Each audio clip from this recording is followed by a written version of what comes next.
Hello, Alan Talizoba. Chenoga Dini, Nato Nasicha, Kabapla, Bulubuima, Argentina, Spain, Athen, Kazakiri, Ayari, Arne Shete, Alta Shete, Cheno idea never. Nini Papa with Chenova. So that should have below Chile, so that Genoa Bago Saga Top Yashin is so that Argentina got a prated to Domina. These nine thing the coupon, Sapingara, a cool nipple the sage or lamama, or Savida, Name, Gila, even salad, nine offended them, bona. So, you know, Argentina so Kabama so Kabaprated a these nine offended pity, Dame Aku, the Leshile Kabapla champion, offended pity. Not who are Leshi Argentina Machine Messi Hale Kaba a console Chinelo Sudi Anyaji Utah Nide Kabat Ma O Valley Mashi Mapi Oh me some Kazatama Loli Piolo Yabare. So the young Argentina has a Dini Kabapla to Vale Kakuipo, not who got Leshi champion or Kakuipo, Tole, a queen, Nyayishikitolo, not who got the Kaba a Kauso, Kazatama, Messi, or Samai Kit Kugo, Panty, Night Queen, Shikeba, Dabamele, Mamiolemina, the Kabapla, Ma Dudiane, Chinela Yaba, no? The Argentina got to tell a ching, a ching, don't let you know. Lila Palauso, Uma, Egyptune, don't gale, bono, go up Tamasun, the Copiare, Nabima,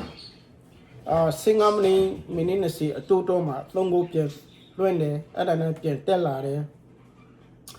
Nabukuga, See me Padima, England, I start with England, ever Sabi go to there.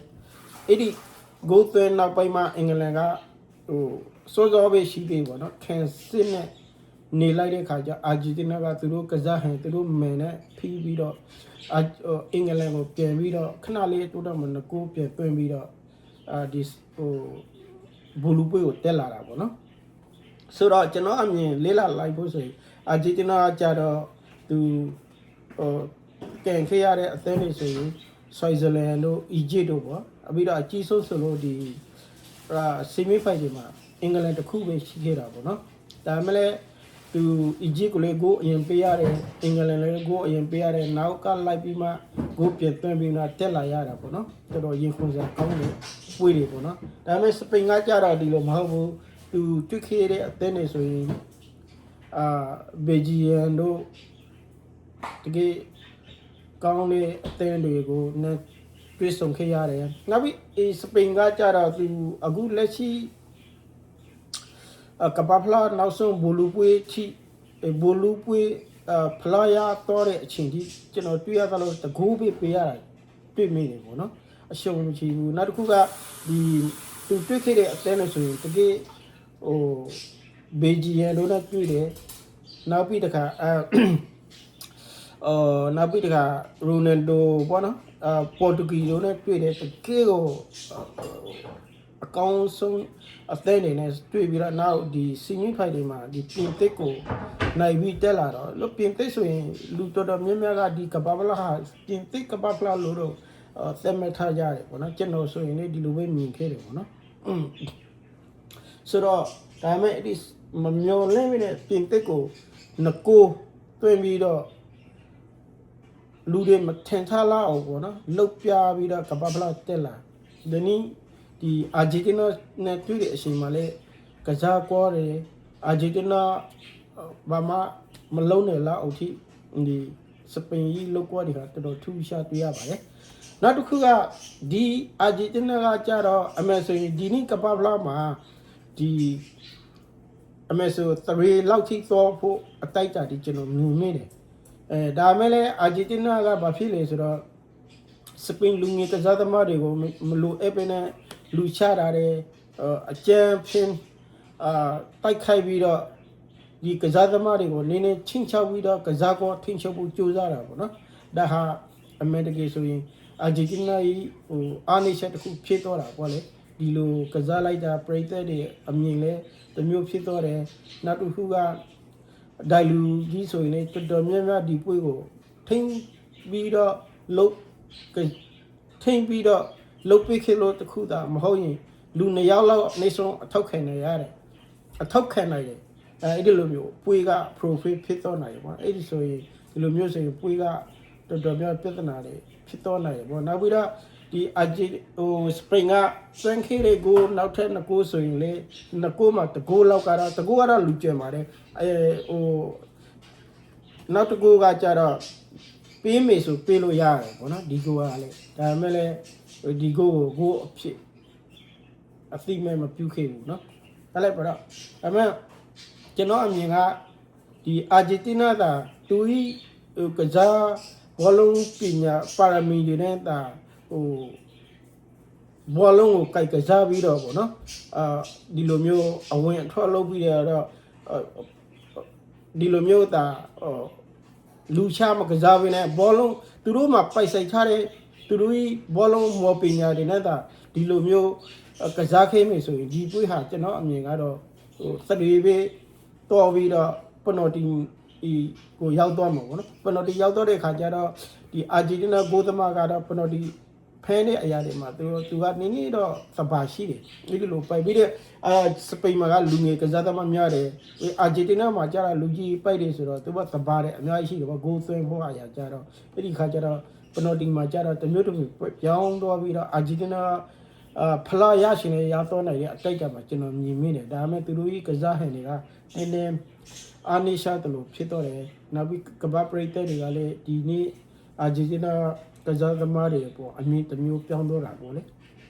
အဲ့လိုက်ပါတော့ဒီကတော့ဒါဖြစ်တော့တာပေါ့လေကျွန်တော်ကတော့ဒီအာဂျင်တီးနားနဲ့ဒီမှာစပိန်ကစားကော highlight ကိုနည်းနည်းပြပေးပါမယ်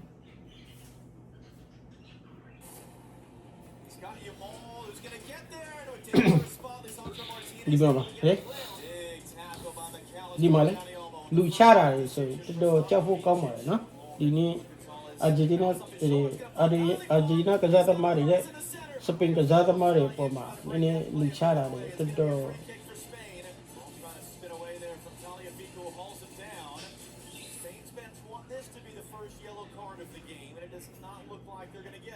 Argentina have to get something going right now. Shane there, just behind Olmo, finds Oyarzabal, and Eme Martinez. နောက်ပြီးတော့ဂိုးချူခွင့်နေကြတော့လေစပိန်ကပူရတယ်အာဂျင်တီးနားကကြတော့တိတ်မရခဲ့ပါဘူးအဲ့ဒီလိုမျိုးကစားစပိန်ကနောက်တစ်ခုကဘောလုံးအပေးကန်းတွေကကြတော့ဘယ်နေရာမှာကိုယ်ကစားသမားရှိမယ်ဆိုတာကိုလင်းမချေပေးနဲ့ကိုသိနေတယ်လို့ပဲဘောလုံးပေးတာတော့ဘာတော့ဒီအဲ့ဒီလိုမျိုးစပိန်ကစားသမားတွေကစားသွားတဲ့ကစားကွာတွေကကြတော့တော်တော်လေးချီရောက်ပါတယ်เนาะအဲ့ဒါကြောင့်လေဒီအာဂျင်တီးနားဟာဆိုရင်ဒီနေ့မှာခံသွားရတယ်လို့ကျွန်တော်ထင်ပါတယ်အဲ့ဒါကြောင့်အာဂျင်တီးနားမှာနောက်တစ်ခုကသူကဒီအသက်မှာကအသက်ကြီးကစားသမားတွေများတယ်တွင်နေနေပါကစားသမားတွေအသက်ကြီးပိုင်းရှိတဲ့ခါကျတော့စပိန်ကအဝင်ထောနဲ့ကစားသွားလိုက်တဲ့ခါကျတော့နည်းနည်းမောပန်းလာတော့တွေ့တာပေါ့နော်အာဂျင်တီးနားကစားသမားတွေအဲဒီစပိန်ကစားသမားတွေကကြတော့ဒီနေ့မှာဗာလေသူတို့ကအချင်းကြာလာလီပို့ပြီးတော့ခံနေရှိလာတာကိုကျွန်တော်မြင်ရတယ်မောပန်းမှုနဲ့ဆိုင်အာဂျင်တီးနားနဲ့အာဂျ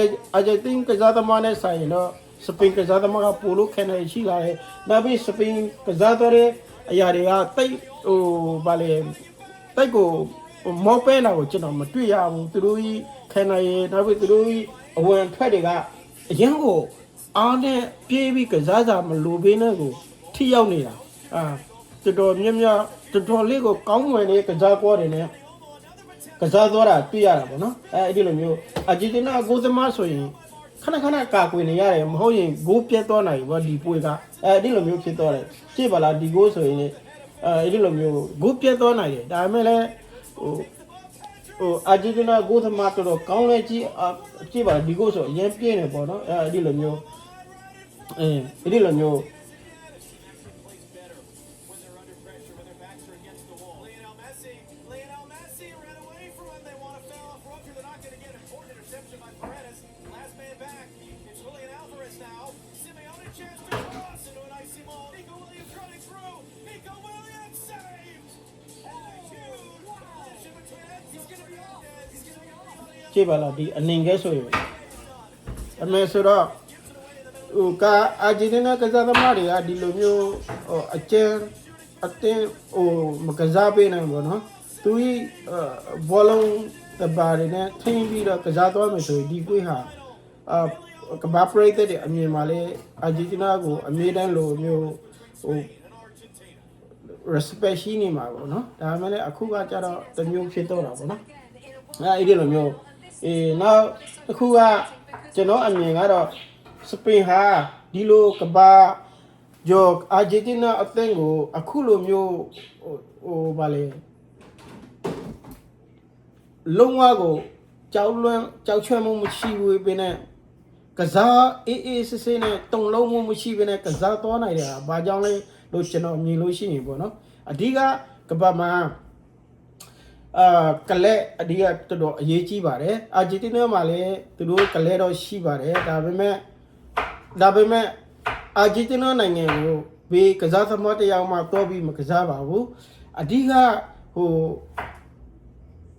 ကဘာကျော်ဘောလုံးသမားတွေကစားခဲ့တဲ့ကလက်တွေဆိုရင်အင်္ဂလန်ကလက်တွေစပိန်ကလက်တွေနောက်ပြီးတော့အီတလီကလက်တွေအခုနောက်ပိုင်းဆိုရင်ဟိုပြင်သစ်ကလက်တွေလေနည်းနည်းပါးဟိုဗာလဲဘောလုံးကိုနည်းနည်းမြင့်တင်လာတာပေါ့နော်မြင့်တင်လာတော့အခုကစားသမားကောင်းတွေဝေလာတယ်အဲ့ဒါကြောင့်ပြင်သစ်လေဒီအခုနည်းနည်းပြင်ပြီးတက်လာတယ်အဲ့ဒီလိုမျိုးမြင်ရတယ်အဓိကဟိုကဘာမှာကလက်အဓိကကြည့်ပါလားစပိန်ဆိုရင်စပိန်ကောင်းလာတဲ့အချက်ကဒီအချက်တော်တော်အရေးကြီးပါတယ်ကြည့်ပါလားရီယယ်မက်တက်ဆိုရင်လည်းကဘာမှာအကောင်းဆုံးစုဖလာတဲ့အများဆုံးရယူနိုင်ခဲ့တဲ့ကလေးကဘာမှာအောင်မြင်ဆုံးကလေးနောက်ခုကဘာစီလိုနာဆိုရင်လည်းတော်တော်ကိုအခုရှိမှဖလာတဲ့အများကြီးရကဘာကျော်ကလေးတစ်ခုလို့တော့ပြောလို့ရပါတယ်ရိုနယ်ဒိုဟိုတို့လက်ရှိကဘာအကောက်ဆုံးမက်ဆီတို့ဟာဆိုလေဒီဘာစီလိုနာကပဲဆက်သက်လာတာပါအခုစပိန်တိုက်ဆိုင်မှုကောင်းလေးဆိုရင်လေဘာစီလိုနာတိုက်ဆိုင်မှုတယောက်ပေါ့နော်နောက်တစ်ခုကဒီဗလန်စီယာလို့စပိန်မှာဒီဗလန်စီယာကလေးတို့လေခဏဟိုဖောက်ပြီးတော့ဟိုဗာလေထွက်လာတာတွေ့တယ်ပေါ့နော်ချန်ပီယံလိတို့တက်လာတယ်နောက်ပြီးတော့ UF ဖလာတို့နည်းနည်းစစ်တိုင်းယူပေးနိုင်ခဲ့တာကိုကျွန်တော်တွေ့ရတယ်အဲ့ဒီလိုမျိုးတောက်ကဘီဘာအိုတို့ဘာတို့ဆိုရင်လေစပိန်အကယ်ဒမီဘောလုံးအကယ်ဒမီကျောင်းလို့တော့ပြောလို့ရတယ်ဒါပေမဲ့အက်သလက်တီကိုလို့ဒီလိုပဲခဏထွက်လာတယ်ကစားပုံဟာဆိုတော်တော်မြင်ဆန်ပြီးတော့တခါကြီးထွက်ပြီးပေါက်ထွက်လာတာတွေ့တာပေါ့နော်အဲ့ဒီလိုမျိုးအက်သလက်တီကိုဆိုရင်စပိန်ဘောလုံးအကယ်ဒမီကျောင်းလို့ပြောလို့ရပါတယ်အဲ့ဒါကြောင့်ဒီစပရိမှာကဘာကျော်ကစားသမားတွေအများကြီးနေလာခဲ့တယ်နောက်ပြီးတော့ကဘာကျော်ကစားသမားတွေနှိပညာတွေတိကျမှုတွေကိုဖောက်ဆက်ပြီးတော့ဒီစပရိကလက်တွေကသူဤနိုင်ငံတော့သူဤကစားသမားတွေကိုသိသိရှာသုတေသနပိုက်ဖြတ်ပြီးတော့သိသိရှာနှိပညာကိုပေးပြီးတော့အဝင်အထွက်တွေပြီးတော့စပရိကစားသမားတွေလေ့ကျင့်မှုတွေကိုသိသိရှာနှိပညာနဲ့ခွေးချစိတ်ဖြာပြီးကိုတိဆောက်ပေးနေတာကိုတွေ့ရပါတယ်အဲ့ဒါကြောင့်အခုလက်ရှိစပင်ကစားသမားတွေဟာဆိုရင်အဲ့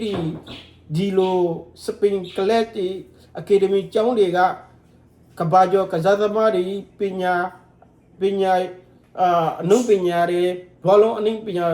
ကဘာကျော်ဘောလုံးသမားတွေပညာတွေကိုစုဆေးပြီးတော့ကဘာကျော်ဘောလုံးသမားတွေတိကျသေချာမှုတွေကိုအကုန်လုံးနေပညာရခွေးရှာစိတ်ပြပြီးတော့တိကျသေချာအောင်ဒီကေရမင်ကျောင်းတွေမှာထိရောက်လုတ်ပေးလာခဲ့တာဆိုရင်နှစ်ပေါင်း20လောက်ရှိပါတယ်အခုဒီနောက်နှစ်ပေါင်း20အတူတော့မှာဒီလိုဖြစ်လာတယ်အဲ့ဒါကြောင့်ဒီကဘာကျော်ဘောလုံးသမားတွေအနုပညာကိုမြင်ခွင့်ရတယ်ကဘာကျော်ဘောလုံးသမားတွေစူးစမ်းမှုကိုမြင်ခဲ့ရတယ် ကဘာကျော်ဘောလုံးသမားတွေအလုံးလုံးတိကျသေချာမှုကိုမြင်ခွင့်ရတယ်ကဘာကျော်ဘောလုံးသမားတွေတက်ရှင်းစင်ကြမှုတွေကိုမြင်ခွင့်ရခဲ့တယ်အဲ့ဒါကိုမှပေါက်ဆက်ပြီးတော့စပင်ကလက်တွေမှာအဲ့ဒါကိုနေပညာကောင်းကောင်းနဲ့အခုစပင်နိုင်ငံကစားသမားတွေကိုလူငယ်အကယ်ဒမီကျောင်းတွေမှာသိသိချာချာတင်နေပေးလာခဲ့တာဆိုနေပုံ30ကျော်လောက်ရှိပါပြီအဲ့ဒါကြောင့်အခုဒီရှိမှာဆိုရင်စပင်ကစားသမားတွေနေပညာကစားကောင်းမှုတရှင်းမှုအဘိဓာကစားဘေးအသိနဲ့တွေ့ရင်ဘလို့ကစားရမှာလဲဆိုရဲနေပညာတိဆာမှုတွေဟာဆိုရင်အခုချိန်မှာကဘာမှာဘေးအသိနဲ့မှမတူတော့ဘူး